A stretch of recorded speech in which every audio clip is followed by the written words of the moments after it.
Bonjour à tous, j'espère que vous allez bien. Un nouveau trailer pour la 7ème et dernière saison de la série d'animation The Clone Wars nous a été dévoilé le 22 janvier 2020. Cette saison sera disponible à partir du 21 février aux États-Unis sur Disney+, et donc pour la France, ce sera probablement pour le 24 mars. En effet, l'arrivée de Disney+ en France a été avancée. Ce n'est plus le 31 mars, mais le 24 mars. L'attente sera moins longue. Avant de commencer l'analyse du trailer, je pense qu'il convient de rappeler le fait que la saison comprendra 12 épisodes répartis sur 3 arcs. Celui de la Bad Batch, qui va être en version finalisée cette fois-ci, celui racontant ce qui est arrivé à Ahsoka Tano après qu'elle a quitté l'Ordre Jedi, et le dernier sera sur le siège de Mandalore, débutant avant et se déroulant également pendant la revanche des Sith, le 3e épisode de la saga Skywalker. Bref, ne perdons pas plus de temps et commençons l'analyse de ce trailer. Au début du trailer, nous voyons un destroyer stellaire de classe Venator se diriger vers une planète. Je pense que c'est Anax, et donc que cette scène aura lieu lors de l'arc de la Bad Batch. En même temps, nous entendons Maul dire « Bientôt, la galaxie sera reconstruite ». On voit ensuite Bo-Katan Kryze observer un environnement désolé par la guerre sur Mandalore. On aperçoit au passage un chasseur Arc 170 sur la gauche. Mace Windu et Obi-Wan Kenobi, avec plusieurs soldats clones du 212e bataillon d'attaque et du 91e corps de reconnaissance, apparaissent par la suite. Ils sont encerclés par de nombreux droïdes de combat B1. La scène se déroule sur Anax, et donc pendant l'arc de la Bad Batch. Un des clones possède un réacteur dorsal, et on constate aussi la présence de Jesse, devenu un Arc Trooper. La scène suivante se déroule, elle aussi sur Anax, et plus précisément dans la base de la République, Fort Anax. Le capitaine Rex, l'Arc Trooper Jesse et le clone médic Kix sont présents sur la droite et se dirigent vers la navette de la Bad Batch, qui est en train d'atterrir. Si on regarde bien, on peut également remarquer qu'un autre clone se trouve entre Rex et Jesse, c'est certainement le commandant Cody, car ce dernier est également présent lors de l'arrivée de la Bad Batch dans le premier épisode, non finalisé de l'arc, aux côtés de Rex, Jesse et Kix. Maul ouvre les yeux et pendant les 2 scènes précédentes et celle-ci, il dit « Les Jedi et la République vont mourir ». La scène se déroulera certainement pendant l'arc du siège de Mandalore. Nous voyons ensuite un vaisseau se diriger vers une sorte de forteresse. La planète sur laquelle se trouve cette dernière comporte de nombreuses montagnes. Plusieurs Jedi et 2 soldats clones sont réunis dans le temple Jedi de Coruscant. Certains sont présents physiquement, tandis que d'autres se trouvent sur une autre planète et communiquent donc par transmission holographique. Les Jedi présents sont Ki-Adi-Mundi, Plo Koon, Ayala Secura, Yoda, Mace Windu et Depa Billaba. Quant aux Padawan présents aux côtés de Depa Billaba, c'est certainement Caleb Dume, qui prendra plus tard le nom de Kanan Jarrus. Ça fait une nouvelle belle connexion avec la série Star Wars Rebels. D'ailleurs, si vous souhaitez connaître l'histoire de Caleb Dume avant, pendant et après l'Ordre 66, je vous conseille les comics Kanan, le dernier Padawan, et Kanan, premier sang. Si vous aimez tout ce qui concerne la guerre des clones, ça devrait vous plaire. Le fait que Caleb soit présent me fait me demander si d'autres personnages apparus pour la première fois dans la série Star Wars Rebels ne pourraient pas également faire une apparition, et je pense tout particulièrement aux Inquisiteurs. S'ils devaient apparaître, je pencherais pour une courte apparition à la fin de la série, et donc au dernier épisode. Mais ce n'est pas tout. En plus des Jedi, 2 clones sont présents, le commandant Bly, qui répond aux ordres d'Ayala Secura, et le commandant Bakara, qui répond quant à lui aux ordres de Ki-Adi-Mundi. C'est d'ailleurs la première apparition de Bakara dans la série, et la première fois que nous y voyons Bly en armure phase 2. Quand on y pense, c'est assez drôle qu'ils soient aux côtés de leurs général respectifs, car ce sont précisément ces 2 clones qui vont les éliminer. Lucasfilm aurait d'ailleurs pu pousser l'idée encore plus loin, en mettant le commandant Grey aux côtés de Depa Billaba et le capitaine Jag aux côtés de Plo Koon. Même si dans ce cas-ci, il vaudrait mieux que ce soit le commandant Wolf. Windu apparaît ensuite sous forme holographique et dit à Obi-Wan qu'il a senti un complot visant à détruire les Jedi. Maul torture Jesse en entrant dans sa tête, comme le fait Kylo Ren dans l'épisode 7. Donc, c'est probablement pour récolter des informations, peut-être sur l'Ordre 66. En tout cas, on sait que Maul savait que Sidious avait prévu la guerre des clones, il en parlait au moment de son retour après sa longue absence. Mais, il ne devait peut-être être au courant que du fait que la guerre des clones allait débuter, et pas comment les Jedi allaient être exterminés. Yoda, en transmission holographique, dit que les Jedi doivent faire très attention. Ahsoka Tano apparaît par la suite, à bord d'un speeder sur Coruscant. La scène a lieu pendant l'arc racontant ce qui est arrivé à Ahsoka Tano après qu'elle a quitté l'Ordre Jedi. Une fille lui demande d'ailleurs pourquoi quelqu'un voudrait-il quitter l'Ordre Jedi. On revoit la scène présente lorsque Ahsoka quitte l'Ordre Jedi dans la saison 5 de la série. Ahsoka serre ensuite la main de Bo-Katan et la Togruta dit que les Jedi sont entraînés pour préserver la paix. Un RTTT, renfort tactique tout-terrain, est présent sur la gauche et un soldat clone de la garde de Coruscant est derrière Ahsoka. Une canonnière de la République se dirige vers un destroyer de classe Venator pour se rendre à son bord. 5 destroyers en tout sont présents. Ahsoka et Rex sont à bord d'un Venator et elle dit à Rex que les Jedi ne sont pas des soldats. C'est donc dans la continuité de ce qu'elle disait précédemment. Elle parlait par conséquent au capitaine Rex. Nous voyons ensuite Anakin Skywalker détruire plusieurs droïdes du Techno-Syndicat. Cette scène-ci aura lieu lors de l'arc de la Bad Batch. Rex, Jesse, Kix et Cody apparaissent une nouvelle fois. Ce passage a lieu lors de l'arrivée de la Bad Batch. On note au passage que Kix s'est fait une coiffure à la Cody. Rex, Jesse et la Bad Batch affrontent des droïdes de combat et des super droïdes de combat. Pendant ces deux scènes, Rex se dit « Nous les clones avons nos propres opinions sur la guerre ». Des soldats clones, possédant tous un réacteur dorsal, affrontent les forces séparatistes. Hunter, le chef de la Bad Batch, s'est accroché à une créature ailée qui retient captif Anakin Skywalker, et ce, dans le but de délivrer ce dernier. Maul parle du grand plan des Sith et le décrit même comme un plan de terreur.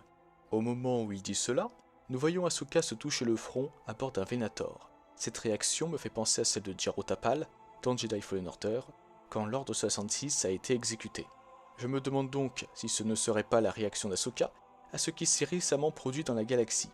Anakin Skywalker active son sabre laser et s'apprête à éliminer l'amiral Trench. Un super droïde tactique et des droïdes de combat sont également présents. La scène a lieu vers la fin de l'arc de la Bad Batch. Maul poursuit, tout s'apprête à changer, et nous voyons les soldats de la 501e Légion porter un casque faisant honneur à Ahsoka. Rex en tient également un. Ahsoka est surprise et nous voyons Obi-Wan lors de la bataille d'Anax. Les soldats mandaloriens de Bo-Katan Kryze bombardent les super commandos mandaloriens de Maul. L'un de ces derniers est Gar Saxon, un personnage apparaissant dans le comics Dark Maul, fils de Dathomir, et dans la série Star Wars Rebels. Sa présence lors du siège de Mandalore fait donc un beau lien avec la série Star Wars Rebels. On revoit Ahsoka sur son speeder, un droïde Octuptara tire sur la Bad Batch, Rex et des indigènes. Padmé apparaît ensuite, via transmission holographique, et enlace ses doigts dans ceux d'Anakin. Elle est enceinte et Anakin le sait visiblement au moment de cette scène. Donc cette dernière doit se dérouler pendant la revanche des Sith. Nous basculons sur la bataille de Coruscant. On devrait donc voir Anakin et Obi-Wan se préparer à partir au secours du chancelier suprême Palpatine, ou devrais-je dire Dark Sidious, ou devrais-je dire le Sénat. Du coup, j'aimerais bien voir la capture du chancelier sur Coruscant, avec si possible la bataille au sol. Des Y-Wing républicains détruisent des canons séparatistes.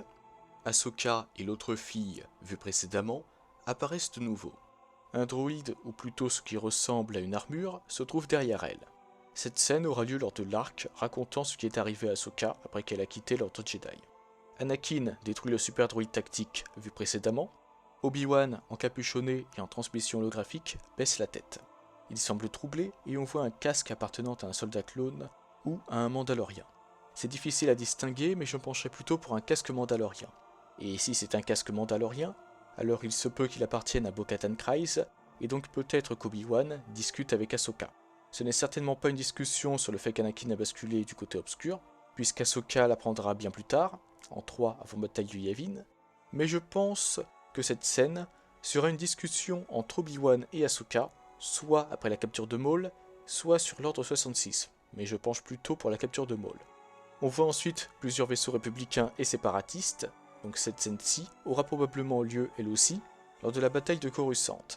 En revanche, ce qui est intéressant, c'est que cette partie de la bataille n'a pas lieu dans l'espace, mais dans ce qui semble être l'atmosphère de Coruscant. Donc oui, ça sous-entend peut-être que nous assisterons à l'enlèvement du chancelier Palpatine sur la planète.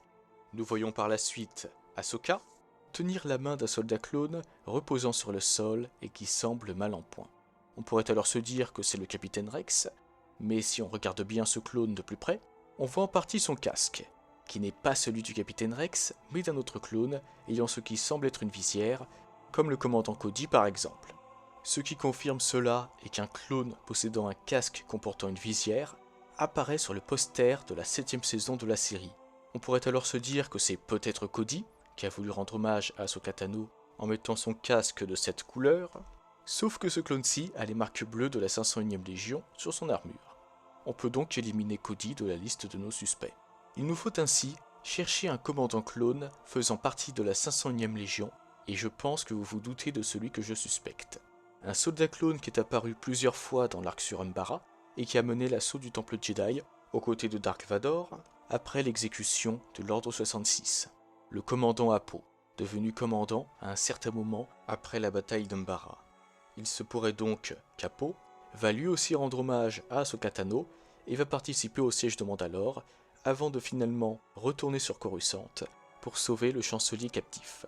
Ce serait assez logique que ce soit Apo, étant donné que Bakara et Bly seront également présents dans la 7ème saison. Il est cependant toujours possible que ce soit un commandant inédit.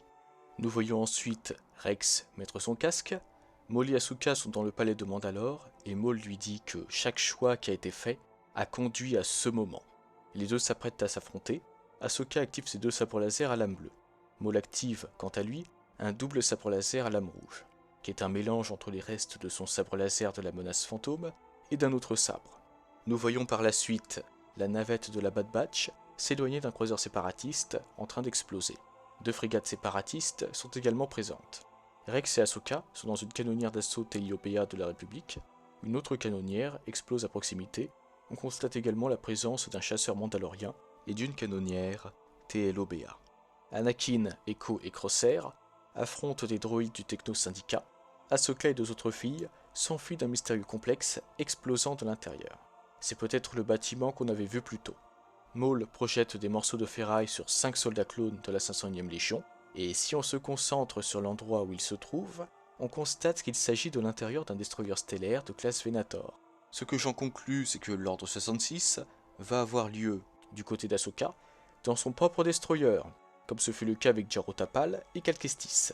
Maul va alors profiter de la confusion pour s'échapper. Nous revoyons 2 canonnières de la République, dont une qui passe à travers une explosion, et dans la dernière scène, Ahsoka est armée de ses 2 sabres laser bleus, et Rex semble sonner. Elle ferme les portes pour empêcher les assaillants d'entrer dans la pièce. La scène semble avoir lieu dans un destroyer stellaire de classe Venator. J'en déduis donc que c'est bien ça. L'Ordre 66 aura lieu du côté d'Ahsoka et Rex, à bord de leur propre destroyer. Et voilà les amis, cette vidéo analyse touche à sa fin. J'espère qu'elle vous a plu et n'hésitez pas à me donner votre avis sur tout ce dont j'ai parlé en commentaire. Avec la 7ème saison, vient la fin de la série The Clone Wars, ce qui laisse plusieurs arcs qui n'ont pas été exploités. Je pense notamment à l'arc montrant le duel entre Boba Fett et Cad Bane. Mais ne vous inquiétez pas, car je suis certain que ces arcs finiront par être adaptés un jour dans un comics ou dans un roman. Une mini-série de comics centrée sur la guerre des clones et intitulée The Clone Wars Battle Tales va d'ailleurs débuter en avril et comprendra 5 numéros. Donc, vous voyez, l'espoir est toujours permis. N'hésitez pas également à me donner vos attentes, vos prédictions et vos théories pour la 7ème et dernière saison de The Clone Wars. Sur ce, je vous souhaite une excellente journée ou une excellente soirée, que la force soit toujours avec vous, et moi je vous dis bye. Si tu as aimé cette vidéo, mets un pouce bleu ou je te coupe la main.